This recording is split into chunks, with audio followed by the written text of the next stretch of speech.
Bonjour, ça fait un moment que j'ai pas fait de vidéo. Oui, c'est vrai qu'on a connu des moments très compliqués depuis le mois d'octobre et que nous avons tous été touchés, bien sûr, avec toutes ces images, voilà, et à tout point de vue. Parce qu'aucun enfant ne mérite un tel sort, aucun enfant, quelle que soit sa couleur, quelle que soit son origine, quelle que soit sa religion. Un enfant, ça n'a pas de religion. La religion vient après, quand il prend conscience. Un enfant reste un innocent avant tout, et on tue l'innocence. Voilà. Vous voyez, je ne donne même pas les origines des enfants, parce que pour moi, tout enfant a besoin d'être protégé, mais c'est plus le cas, et on le voit. Voilà, donc nous sommes tous vraiment tous meurtris par tous ces événements, tout ce sang versé. C'est terrible, terrible ce qui se passe. Bon, je vais plutôt parler de ce qui concerne un petit peu comment dire, notre quotidien ici en France. Et une question s'impose. Que se passe-t-il en France? Qu'est-ce qui se passe en France? Bah oui, qu'est-ce qui se passe? C'est la question que se posent beaucoup de personnes qui vivent ailleurs. J'allais dire à l'étranger, ailleurs. Peu importe le lieu, que ce soit en Europe ou ailleurs, sur d'autres continents, eh bien les gens se posent la même question. Moi, j'ai, comme vous, hein, on a des connaissances, des amis ou de la famille, ou beaucoup d'amis surtout, qui vivent ailleurs et qui nous posent cette question, mais qu'est-ce qui se passe chez vous? Qu'est-ce qui se passe en France? Ben, on n'a pas la réponse. Oui, alors, en France, eh bien, le racisme bat son plein, le racisme décomplexé. Fut un temps, il y a des décennies en arrière, où les racistes ont toujours existé, et la France n'est pas un pays raciste, je tiens à le préciser. C'est pas le pays qui est raciste, c'est pas les institutions d'État, pas du tout, non, non. Au contraire, ils essayent de lutter comme ils peuvent. On a l'impression qu'ils sont dépassés, hein, ceci dit, par les événements. Mais il y a des racistes en France. Comme partout dans le monde, il y a des racistes. Il y a des gens qui n'aiment pas les autres, pour leurs différences, pour maintes raisons. Enfin, c'est comme ça. On ne va pas refaire l'humanité. Mais en France, c'est très particulier, puisque si on prend en comparaison avec les autres pays européens, moi qui pars de temps en temps en Espagne, j'ai des amis là-bas, eh bien, je n'ai pas rencontré ce racisme qui sévit en France. La France, comme partout, comme je disais, il existe des racistes.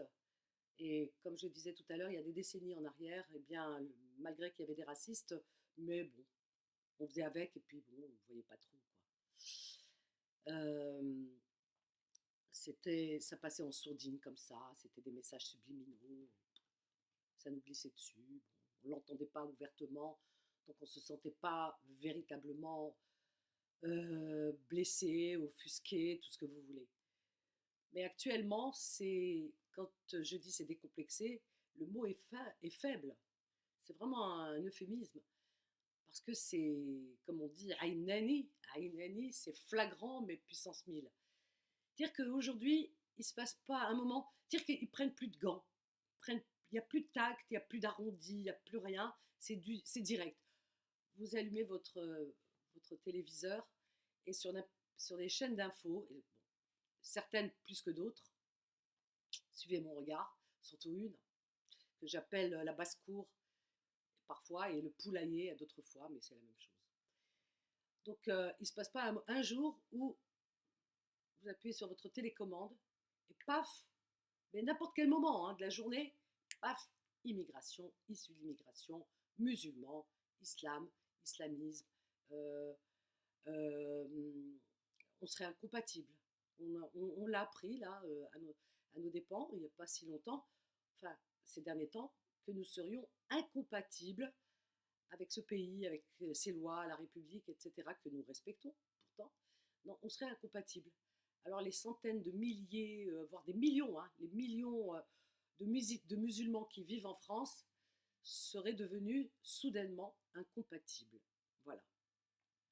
Et on cherche la solution bah, pour comment dire, pour nous motiver à partir, voyez-vous, et par tous les moyens. Alors on fait peur aux Français, on va dire de souche, j'aime pas ce terme, mais bon, il n'y en a pas d'autres. Aux Français qui n'ont pas d'autres origines, ou voilà, qui seraient non musulmans par exemple, eh bien on leur fait peur en leur disant tous les jours attention. Alors au moindre fait divers impliquant un musulman, dans les probabilités mathématiques, c'est des choses qui peuvent arriver, puisque quand on est des millions, on est 70, plus de 70 millions à vivre en France, 72 millions je crois, de citoyens français, il arrive que parfois, comme toujours, comme partout dans le monde et ici aussi, eh bien que dans les faits divers, il se passe des choses et que ça peut impliquer un musulman, voilà, comme un non-musulman.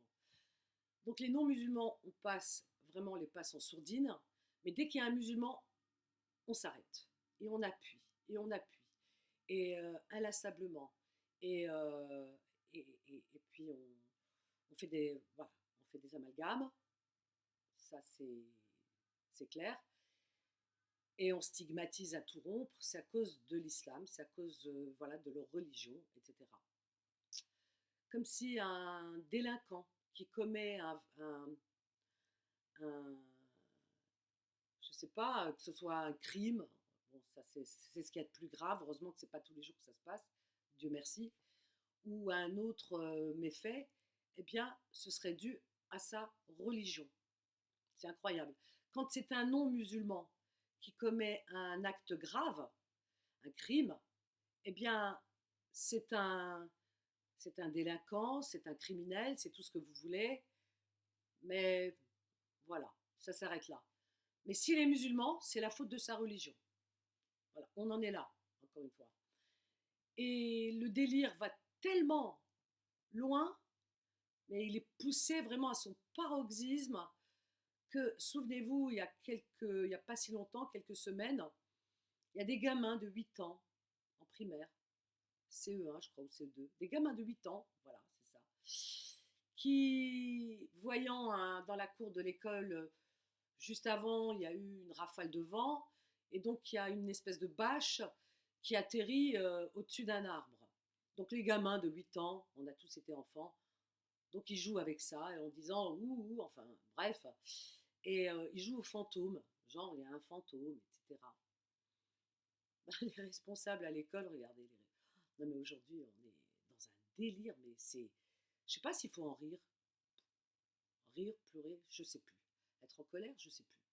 Bref, ces gamins qui jouaient aux fantômes en voyant cette bâche qui recouvrait l'arbre, eh bien, ont été taxés d'être des enfants, des islamistes, des enfants qui faisaient la prière à l'école, des prières musulmanes, hein, pas des prières de fantômes, des prières musulmanes, et que la prière musulmane n'avait pas sa place dans une institution telle que l'école. Bon, ok. Alors, même le maire de la ville est monté au créneau. Le maire de la ville, eh bien lui-même, il a, comment dire, lui-même, il est monté au créneau et il a dit, il, il s'est, il s'est exprimé en disant pas de prière à l'école, c'est un lieu laïque, ces enfants musulmans ont fait la prière à l'école. Le maire de la ville de Nice s'est exprimé sur toutes les antennes. On lui a vraiment euh, donné toute la possibilité et toutes les caméras étaient braquées sur lui pour s'offusquer et dénoncer ces prières musulmanes à l'école par des enfants musulmans qui faisaient la prière à l'école. Le maire lui-même, vous imaginez jusqu'où ça a été. Et autour des plateaux, vous avez vu comme moi, tous ces intervenants, enfin ces volailles, moi je les appelle ces poulailles, qui caquetaient, qui disaient oui, c'est pas normal, des enfants musulmans à l'école qui font la prière, un lieu laïque, etc., etc. Enfin, on a monté le truc, l'islamisme, machin, etc. Le scandale de l'année.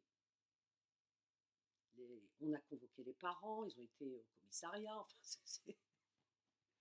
excusez-moi, mais J'en ris encore tellement c'est abétissant. Donc les parents, ils ont été convoqués pour se justifier, pour justifier le fait que leurs enfants faisaient des prières musulmanes à l'école. Les parents, ils arrivent, ils ne savent pas ce qui leur tombe dessus. Ils disent, mais attendez, tout d'abord, nos enfants, ils ne sont pas musulmans, parce que nous-mêmes, on n'est pas musulmans.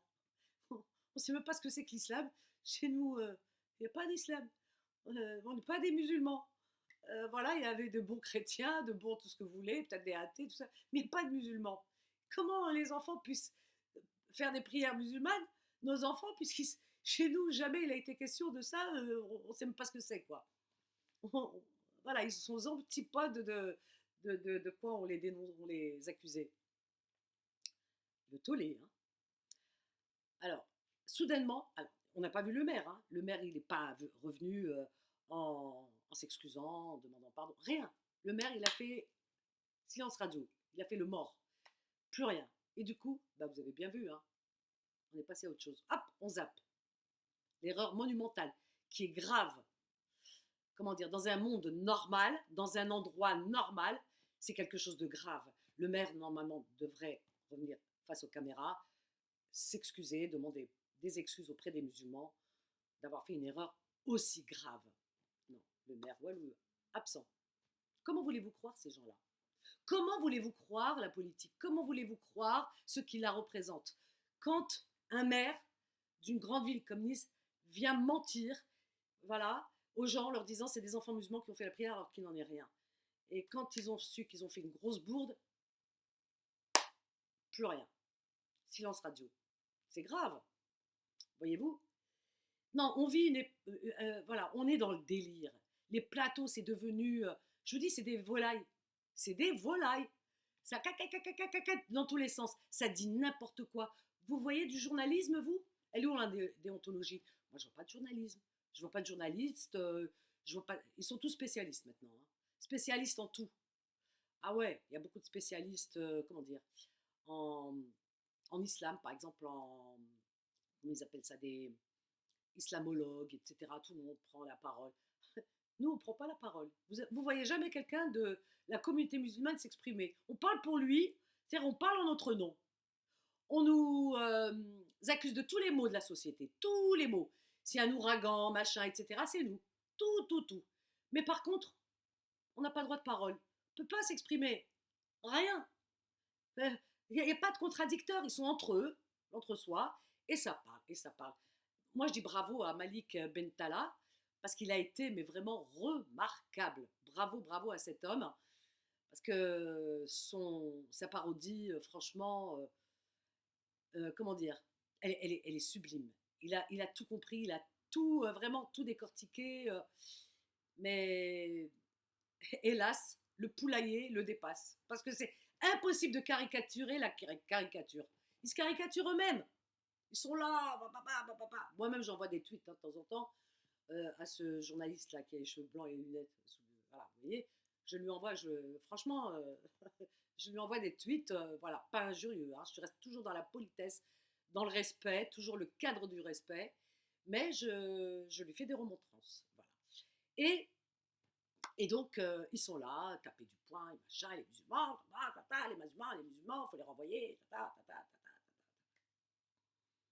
On a eu un imam, Abdelali Mamoun pour ne pas le nommer, qui lui, alors plus ouvert que lui, il n'y a pas. C'est-à-dire que c'est un imam qui est d'une ouverture d'esprit comme j'en connais peu. C'est un imam, je sais parce il officie dans notre radio, voilà, il intervient pendant le mois de Ramadan, les gens lui posent des questions, vous voyez, il est très soft, il répond d'après les textes, mais c'est très soft, il n'y a rien de violent, il n'y a rien qui fait peur, il n'y a rien, tout va dans le sens, il dit hein, aux gens, il dit, voilà, les lois passent avant, quand on vit dans un pays, voilà, qui n'est pas musulman, il faut respecter, il le dit, voilà. Et d'ailleurs, il invite dans ses émissions pendant des années, hein, il invite les week-ends un prêtre, un rabbin et un trio. Ils font à trois des discussions sur le fait religieux, etc. C'est apaisé, où on trouve des points communs. Enfin, vraiment, on a un imam qui est parfait. Vraiment, il se laisse écouter. Et encore une fois, j'appuie dessus, il est en plus, il est vraiment dans son époque, ouverture d'esprit, et aucune limite n'est dépassée, la respectabilité, la tolérance, tout, tout. Il prône la tolérance en plus. Il a été invité, piégé, dans une émission d'un de ses plateaux. Et donc la journaliste, à chaque fois qu'il ouvrait la bouche, alors quand il disait les choses, c'était tout de suite détourné, déformé. Il voulait s'exprimer parce qu'il voulait expliquer pourquoi. C'est une question qu'il posait, voilà, une question. Et cette question lui revenait dessus parce que elle était déformée et pour la journaliste, elle avait fait déjà son analyse et ça voulait dire forcément autre chose. Et lui disait non, je pose une question parce que voilà, enfin, en ce moment il y a tellement de cafouillis, il y a tellement d'informations et on essaie un peu de décortiquer tout ça, mais bien sûr qui condamnait les faits. Je veux dire, vous pouvez pas faire mieux quoi.